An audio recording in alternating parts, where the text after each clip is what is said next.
Assalamualaikum warahmatullahi wabarakatuh. Selamat pagi, salam sejahtera untuk kita semua. Anak-anakku siswa SMP Negeri 4 Batu yang berbahagia.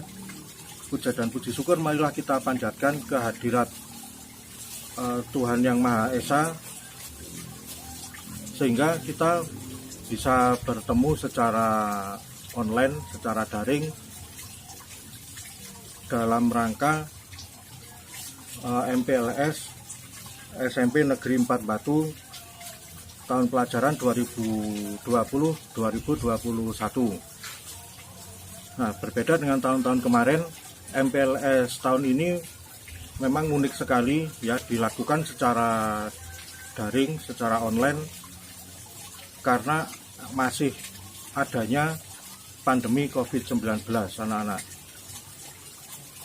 Nah, beruntung sekali kita ya, bersyukur sekali karena kemajuan teknologi informasi telah memungkinkan kita untuk bertemu meskipun tidak bertatap muka secara langsung. Nah, sebelumnya perkenalkan dulu, saya Taufik, ngajari PS di kelas 8 dan kelas 9, anak-anak. Jadi 2 atau 3 tahun lagi kita akan ketemu dan belajar IPS bersama-sama. Nah, berbeda dengan sebelumnya, kita akan kali ini saya akan membahas salah satu materi MPLS, yaitu membangkitkan kesadaran berbangsa dan bernegara. Nah, kesadaran berbangsa dan bernegara ini kayaknya akhir-akhir ini mendapatkan tantangan yang begitu besarnya, anak-anak.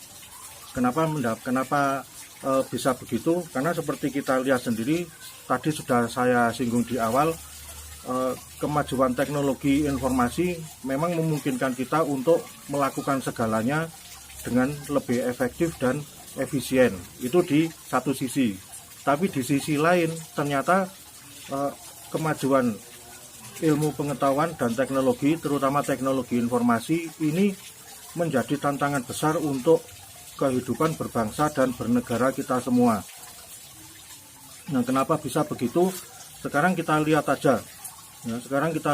Banyak sekali kejadian, nggak cuma di Batu saja, nggak cuma di kota kita ini aja, tapi kejadian di luar negeri, semisal di Amerika, kerusuhan rasial di Amerika, kemudian konflik di Inggris, atau kerjasama Prancis dengan Jerman, itu bisa kita ketahui hampir seketika. Nah, itu ternyata tidak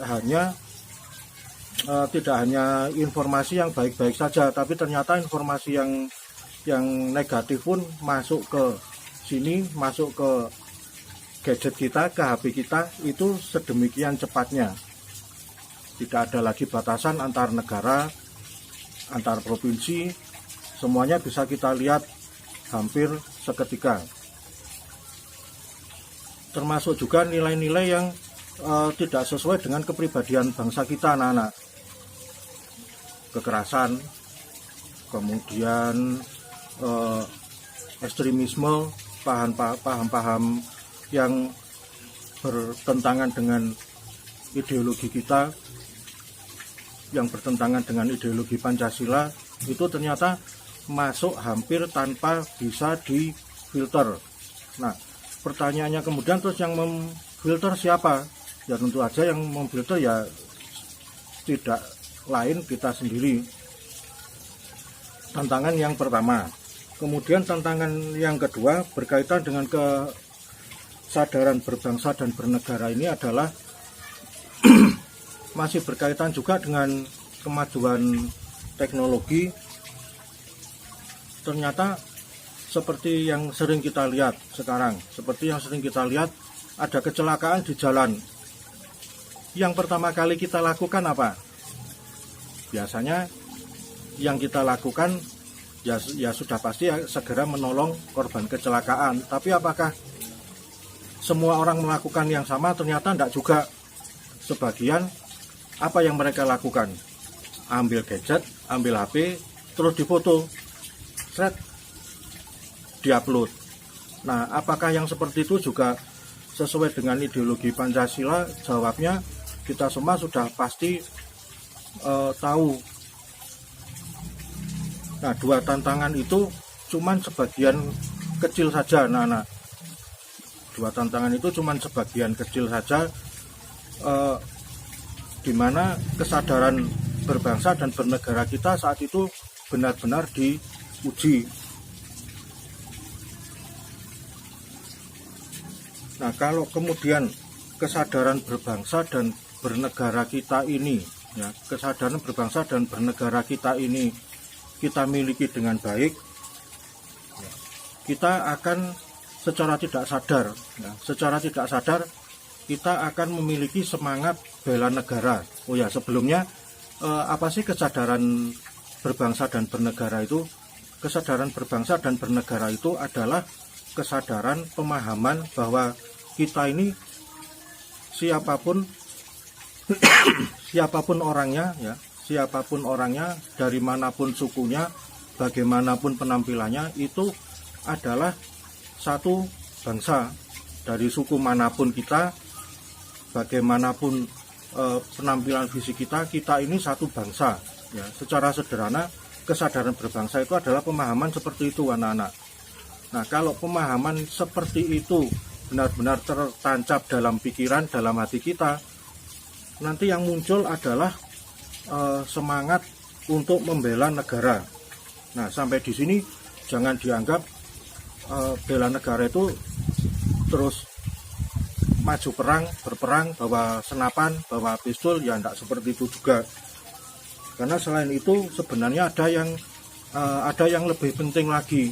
Ada yang lebih penting lagi, yaitu yang pertama, semisal cinta, perasaan cinta tanah air. Nah, bagaimana sih caranya memunculkan perasaan cinta pada tanah air setelah pemahaman kita sebagai satu bangsa ini muncul? Terus gimana caranya untuk bisa mencintai tanah air kita? Nah, trik sederhana, ya, trik sederhana yang selalu saya sampaikan di kelas sebenarnya sederhana sekali. Ya, sebenarnya mudah saja, sama juga dengan gadget yang saya pegang ini. Kenapa saya, kemudian kalian begitu mencintai, begitu menyenangi gadget yang Anda miliki sekarang? Kira-kira apa jawabnya? Nah, dari situ kita bisa mengibaratkan seperti itu, anak-anak. Dalam pikiran saya, meskipun kelihatannya sebegini kecilnya, ya, meskipun kelihatannya kecil seperti ini, tapi dengan gadget ini saya bisa mengetahui informasi yang saya perlukan. Saya bisa membaca buku dari sini, saya bisa akses internet dari sini, kemudian saya juga bisa bermain dari sini, terus saya juga bisa berkomunikasi lisan, saya bisa nelpon seseorang juga dari sini. Terus kalaupun ada pemadaman listrik, saya bisa mendapat penerangan alternatif dari sini, anak-anak. Seolah-olah saya memegang seluruh dunia cukup di ujung jari saya. Jadi bukan di genggaman tangan lagi, tapi di ujung jari saya. Nah, itu sebabnya saya mencintai gadget saya ini. Nah, terus apa hubungannya dengan tanah air? Sebenarnya sama. Sebenarnya sama. Tanah air itu apa sih? Tanah air saya itu bentuknya seperti apa sih? Terus apa aja sih yang bisa kita lakukan? Apa aja sih yang tersimpan, yang ada di dalam tanah air kita ini? Ada sumber daya alam, mulai dari hasil tambang, kemudian kesuburan tanah, kemudian ada lagi iklim pendukung pertanian, belum lagi perairan kita yang sebegitu luasnya. Kalau kita mengenali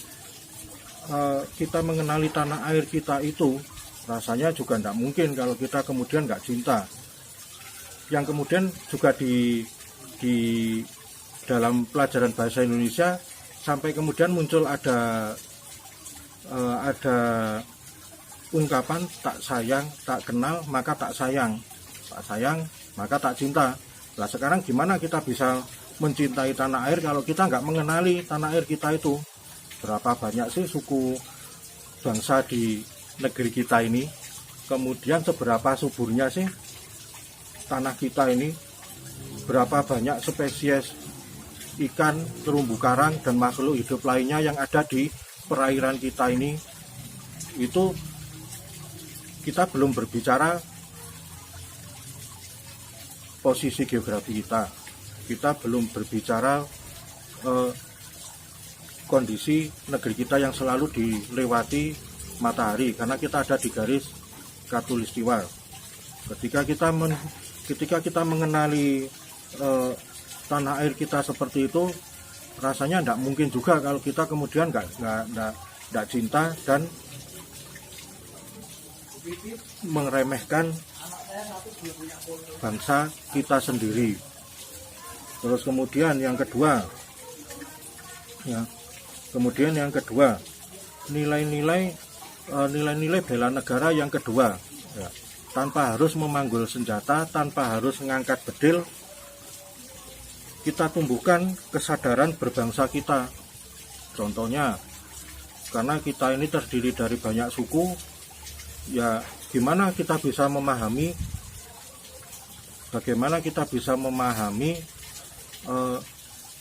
suku-suku selain suku kita sendiri. Bagaimana kita bisa memahami suku Madura, gimana kita bisa memahami suku Ambon, misal bagaimana kita bisa memahami suku Papua. Saya punya cerita sekilas saja. Kampung saya kampung kos-kosan, anak-anak. Kampung saya kampung kos-kosan. Satu hari ada perkelahian antar suku. Jadi di kampung saya itu ada begitu banyaknya suku, mulai dari Madura, ada Ambon, ada Batak, kemudian ada Papua. Satu saat ada dua suku yang saling berkelahi. Nah, kenapa bisa sampai berkelahi? Nah, ini tidak lain karena tidak ada saling perasaan, saling memahami antar suku. Ya bisa dipahami juga kan kalau kemudian suku Ambon, suku Papua itu kalau mereka berbicara pasti selalu kencang. Kenapa selalu kencang? Lawang mereka tinggalnya di pantai. Orang-orang Ambon tinggalnya di pantai. Kalau kemudian bersuara lemah lembut seperti orang Jawa, seperti orang Jawa Tengah, orang Jogja, ya suara mereka kalah kan dengan suaranya ombak orang Ambon. Kemudian orang Papua, seperti kita lihat di media massa, jarak antar rumah itu begitu jauhnya. Jadi mereka harus berbicara dengan keras supaya suara mereka terdengar oleh lawan bicaranya. Nah, seperti itu. Kalau kemudian terus kita tidak bisa memahami, ya tentu saja akan muncul konflik di sini. Meskipun tentu saja yang memahami juga tidak hanya kita juga orang-orang Jawa, tapi mereka pun juga seharusnya memahami juga, karena dimanapun tanah dipijak, di situ bumi dijunjung. Sebenarnya itulah nilai kesadaran berbangsa. Salah satunya seperti tadi, toleransi. Dengan contoh cerita saya itu tadi, kalau kemudian ada toleransi yang baik, rasanya juga tidak mungkin ada konflik, ada perkelahian. Yang muncul adalah kerjasama antar suku. Sama-sama dari luar Jawa, kenapa mereka nggak kerjasama untuk meningkatkan kehidupan mereka di sini? Nah, itu yang kedua. Kemudian yang ketiga,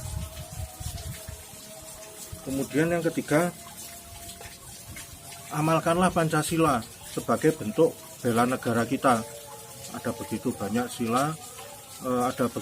sila, semuanya itu sebenarnya adalah bagian dari budaya kita, ya. Semuanya bagian dari budaya kita yang pasti akan sesuai dengan kehidupan kita, anak-anak. Terus kemudian yang keempat, nilai-nilai bela negara yang keempat itu apa? Yang keempat itu adalah memiliki kemampuan bela negara. Jadi kalau kemudian negara kita diserang, kita bisa membela negara kita. Nah, anak-anakku, kita ini hidup di zaman yang sudah demikian canggihnya, demikian modernnya. Teknologi berkembang begitu pesatnya, serangan dari luar itu bukan lagi serangan dengan bukan lagi serangan militer dengan tentara, mendatangkan tentara ke sini kemudian berperang dengan senjata. Sekarang bukan seperti itu perangnya. Serangan dari negara lain itu salah satu contohnya, semisal dari luar negeri memasukkan narkoba ke negeri kita, itu serangan namanya. Itu sudah serangan terhadap negeri kita. Generasi muda kita dirusak supaya nanti ke depan bangsa kita menjadi bangsa yang lemah. Yang pertama. Kemudian yang kedua, dari luar negeri masuklah ide atau gagasan yang jauh menyimpang dari Pancasila, semisal apa? Kekerasan, kemudian seks bebas, sama sekali jauh menyimpang dari Pancasila. Tapi itu sengaja dimasukkan ke Indonesia, ke negeri kita ini, dengan tujuan supaya generasi muda kita menjadi generasi muda yang rusak, sehingga kita jadi bangsa lemah dan akhirnya mudah dijajah. Nah, terus gimana caranya kita bisa membela negara kita? Cara yang paling sederhana adalah dengan belajar, anak-anak. Dengan belajar sehingga kita terbiasa untuk berpikir, kita terbiasa untuk menimbang benar salah, membedakan benar salah, kemudian mana yang sesuai, mana yang tidak sesuai. Dengan demikian kita punya filter pribadi, kita punya penyaring pribadi. Oh, ini tidak sesuai dengan Pancasila, berarti harus minggir. Oh, yang ini sesuai dengan budaya kita, ya kita ambil, karena tidak semua budaya luar itu jelek, anak-anak. Terus kemudian berikutnya adalah yang kelima adalah rela berkorban untuk bangsa dan negara. Contoh kecil semisal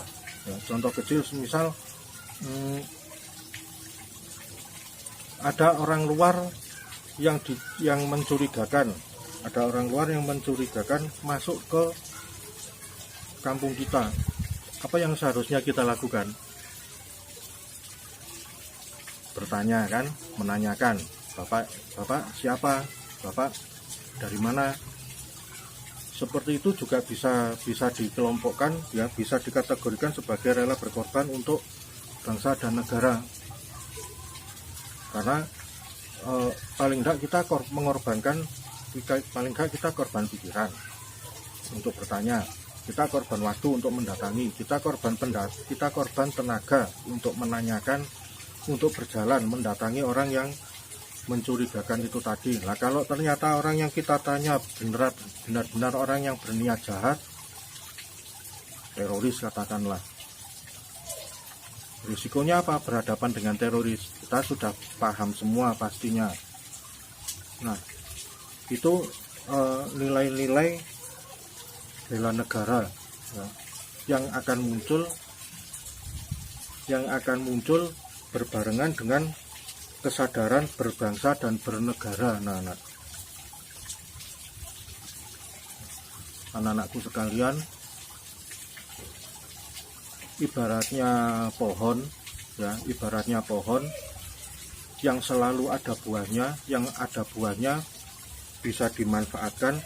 Kesadaran bernegara dan berbangsa ini pun juga ada buahnya, anak-anak. Ada yang bisa dipetik, ada buah yang bisa diambil, dimanfaatkan untuk bangsa dan negara kita. Saya mencatat ada dua buah yang bisa dipetik bangsa kita sebagai hasil dari penanaman kesadaran berbangsa dan bernegara. Yang pertama, ya, buah yang pertama itu adalah nasionalisme. Apa sih nasionalisme itu? secara sederhana nasionalisme itu adalah semangat untuk mencintai bangsa sendiri, ya, tanpa merendahkan bangsa lain. Ya, sekali lagi, nasionalisme itu sederhananya adalah semangat untuk mencintai bangsa sendiri tanpa merendahkan bangsa lain. Nah, terus caranya menumbuhkan nasionalisme ini seperti apa? Ya, cara menumbuhkan nasionalisme, ya, semisal mengembangkan persamaan antar suku, karena meskipun berbeda tapi di sisi lain setiap suku itu pasti ada persamaan, ya, pasti ada persamaan yang dimiliki setiap suku. Anak-anak, kita ini hidup di zaman yang begitu canggihnya. Lebih dalam lagi kita ini hidup di era kolaborasi, di era kerjasama. Artinya apa? Siapapun yang tidak mampu bekerja sama itu nanti pasti akan tergerus zaman, pasti akan ketinggalan zaman, pasti akan kalah. Nah, sama juga dengan semangat nasionalisme ini, cara membina nasionalisme ini, cara menumbuhkan nasionalisme ini. Mari kita kembangkan kerjasama antar suku, ya, dengan cara menemukan persamaan antar suku. Kira-kira persamaannya apa sih? Yang pasti setiap suku juga pasti akan sepakat kalau orang tua pasti harus dihormati, ya. Orang tua pasti harus dihormati, itu semua suku pasti ada di situ. Kemudian apalagi persamaan antar suku, semua suku pasti memiliki pandangan sendiri-sendiri tentang nilai keindahan. Nah, kenapa tidak itu saja yang kita kembangkan, persamaan antar suku untuk mengembangkan nasionalisme dalam diri kita masing-masing, yang pertama. Kemudian yang kedua, tadi sudah disinggung juga, yaitu dengan mengembangkan toleransi, ya, dengan mengembangkan toleransi, saling memahami antar suku. Ini penting sekali untuk menghindari konflik, karena begitu kita terjebak pada konflik itu pasti ada pihak yang diuntungkan, anak-anak. Itu sudah pasti. Jangan sampai pihak-pihak yang diuntungkan itu kemudian terus memanfaatkan konflik antar suku yang ada di negeri kita ini. Tentunya di SD juga kalian pernah mendengar ungkapan divide et impera, ya, satu siasat yang digunakan penjajah Belanda dulu untuk menguasai bangsa kita. Kenapa sih kok mereka bisa menguasai bangsa kita sampai sebegitu lamanya? Salah satunya karena toleransi kita rendah, ya, kita sering konflik antar suku. Akhirnya itulah yang dimanfaatkan Belanda. Mereka mengadu kita dengan orang Madura, mengadu orang Jawa dengan orang Madura, mengadu orang Madura dengan orang Papua, kemudian mengadu orang-orang Makassar dengan orang Jawa. Begitu, anak-anak. Jadi mari kita kembangkan sikap toleran kita. Terus kemudian yang ketiga, ya, gimana sih caranya supaya nasionalisme kita itu berkembang? Kita bisa juga mengembangkan perasaan senasib sepenanggungan antar suku.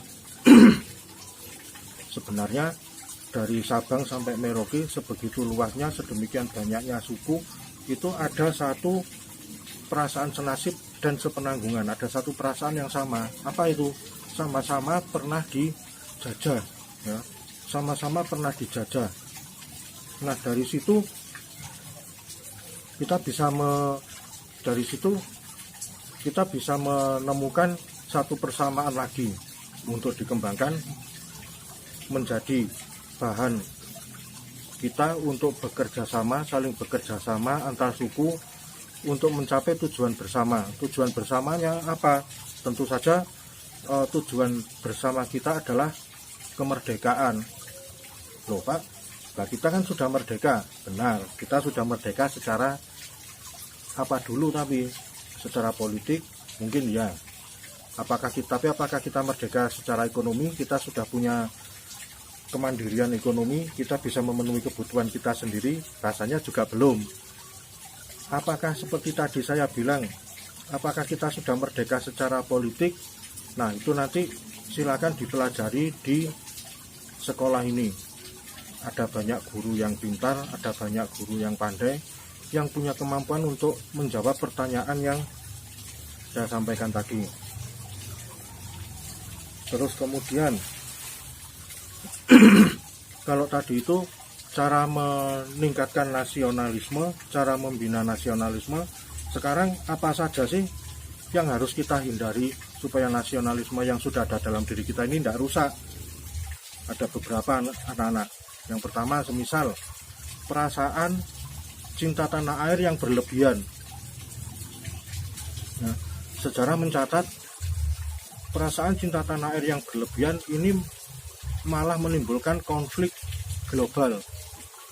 Kita ingat Perang Dunia Kedua itu muncul karena perasaan nasionalisme yang berlebihan dalam bangsa Jerman, pada bangsa Jerman, merasa fisiknya lebih baik sedunia, ya, merasa lebih pintar, akhirnya mereka berusaha menjajah bangsa lain, mengalahkan bangsa lain. Yang pertama. Kemudian yang kedua, yang harus kita hindari juga adalah perasaan sukuisme. Apa sukuisme itu? Sukuisme itu perasaan cinta yang berlebihan, membangga-banggakan sukunya sendiri. Oh, orang Jawa paling hebat, orang Jawa di atas suku yang lain. Oh, orang Sumatera, orang Minang itu yang paling hebat. Oh, ya tidak bisa. Yang paling hebat adalah orang Papua. Nah, seperti itu yang harus dihindari.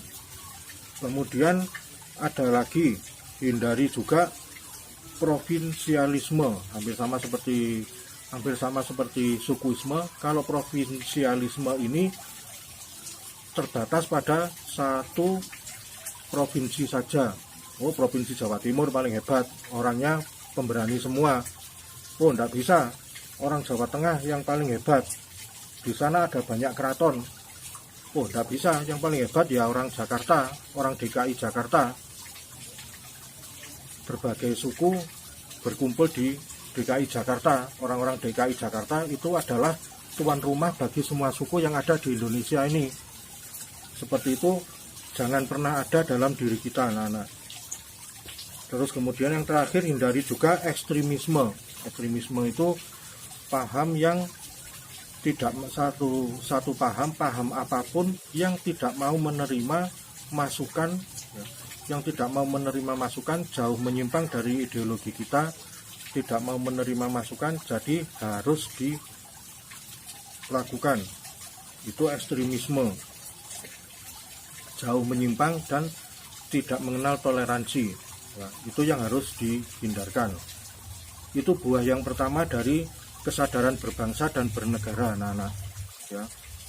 Nasionalisme, perasaan nasionalisme. Kemudian buah yang kedua yaitu sikap patriotik atau patriotisme. Nah, patriotisme ini apa sih? Patriotisme ini singkatnya adalah kesiapan berkorban segalanya demi bangsa dan bernegara. Jadi nggak cuman korban waktu, korban uang, korban tenaga, korban pikiran, tapi juga nyawa pun dikorbankan, hidup pun dikorbankan. Ini patriotisme, semangat patriotisme. Ketika kita memiliki kesadaran berbangsa dan bernegara yang begitu tingginya, ya, patriotisme ini secara otomatis akan muncul sendiri tanpa kita sadari. Sikap patriotik akan muncul dalam diri kita sendiri-sendiri, anak-anak. Nah, terus ciri-cirinya apa sih? Ciri-ciri patriotisme itu, satu, yang pasti cinta tanah air. Yang pasti satu, cinta tanah air. Kemudian yang kedua, rela berkorban, ya, demi bangsa dan negara. Kemudian yang ketiga, mengutamakan persatuan bangsa dan negara. Kemudian yang ketiga, berjiwa pembaharu, inovatif, menemukan menemukan sesuatu yang baru, yang bermanfaat bagi bangsa kita. Ya, semangat untuk mencari dan menemukan sesuatu yang baru untuk perkembangan bangsa dan negara kita. Kemudian yang kelima adalah munculnya sifat pantang menyerah. Meskipun nilai ulangan jelek, tapi tidak boleh menyerah. Jangan sampai muncul pikiran, waduh nilaiku jelek, ya sudahlah, memang takdirku cuman segini aja nilainya. Itu bukan takdir, karena kita belum berusaha lebih keras lagi. Karena kita belum berusaha lebih keras lagi, maka nilai kita jelek. Usaha kita belum optimal, usaha kita belum penuh, jadi nilainya pun ya sudah pasti tidak akan sesuai harapan kita, anak-anak. Nah, itu semangat patriotisme. Kemudian penerapannya bagaimana? Nah, ini yang menjadi tugas kalian semua, ya. Ini menjadi tugas kalian semua untuk memberi contoh, ya. Untuk memberikan contoh. Ya, beri dua contoh masing-masing. Penerapan patriotisme di lingkungan keluarga. Kemudian penerapan patriotisme di sekolah, yang kedua. Kemudian yang ketiga, penerapan semangat patriotisme di lingkungan masyarakat.